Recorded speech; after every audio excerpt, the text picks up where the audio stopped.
अस्सलाम वालेकुम friends, welcome back to top smarties. Drama serial कर्जे जहाँ पर नशवा हमार से किसी सूरत शादी नहीं करना चाहती और उसके कदम इस घर में इतने मजबूत नहीं कि वो आगे बढ़कर इनकार करेगी और सब उसको मान लेंगे, उसका इनकार तस्लीम कर लेंगे। इसलिए तो वो चाहती है कि हमार इनकार करे। वो हमार से कहती है, तुम इस शादी के लिए इनकार क्यों नहीं करते? क्या तुम मुझसे शादी करना चाहते हो? तो हमार कहने लगा, किसी सूरत नहीं करना चाहता तुमसे मैं शादी, लेकिन मेरा इनकार कोई नहीं मान रहा, मैं ऑलरेडी इनकार कर चुका हूँ। अब यहाँ पर इमार अपने बाप की वजह से परेशान है, बहुत ही टेंशन में है, क्योंकि अगर वो शादी से इनकार करता है तो बाप ने धमकी दी थी कि वो उसके केस को रीओपन करवाएंगे, उसे रेप केस में अरेस्ट करवा देंगे। अब यहाँ पर अमार और नशवा दोनों ही मजबूर हो चुके हैं, तो दूसरी तरफ बुरहान भी अपने दिल के हाथों मजबूर है, तभी तो अब रातों को उसे नींद नहीं आती। आसिफ ने जब रात के वक्त बेटे को जागते हुए देखा तो पूछने लगा, क्या हुआ, नींद क्यों नहीं आ रही? तो यहाँ पर बुरहान मुस्कुराते हुए कहने लगा, आप भी तो नहीं सो रहे ना? तो आसिफ भी मुस्कुरा देता है, मेरी उम्र में तो नींद वैसे ही कम हो जाती है, लेकिन तुम्हारी उम्र में नींद कोई उड़ा कर ले जाता है। कौन है वो, बताओ ना? तो यहाँ पर बुरहान मुस्कुराते हुए कहने लगता है, बस कोई है ना? तो आसिम को लगा कि जैसे फरियाल की बात कर रहा है, तो आसिम भी मुस्कुरा देता है, she is very nice girl. Burhan मुस्कुराते हुए अपने कमरे में चला गया।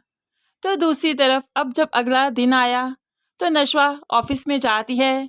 बुरहान को मालूम पड़ चुका है कि अमार और नशवा की शादी फिक्स हो रही है, तभी तो वो नशवा से कहने लगा, आप इतनी कमज़ोर कैसे हो सकती हैं? आप कैसे अमार जैसे लड़के से शादी कर सकती हैं? आप जानती हैं ना मैं क्यों ये सब कुछ कह रहा हूँ? अब यहाँ पर नशवा तो सब जानती है, लेकिन फिर भी इनकार की हिम्मत ही नहीं। भला ये चीज़ वो बुरहान से कैसे शेयर करे?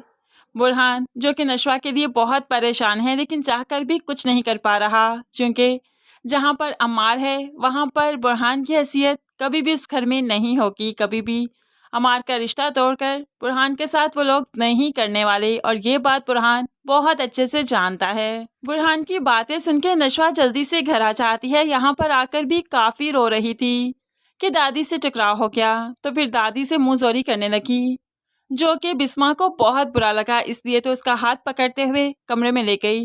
क्या ज़रूरत है इनसे उलझने की? तुम्हें मैंने जो कहा तुम वो क्यों नहीं करती हो?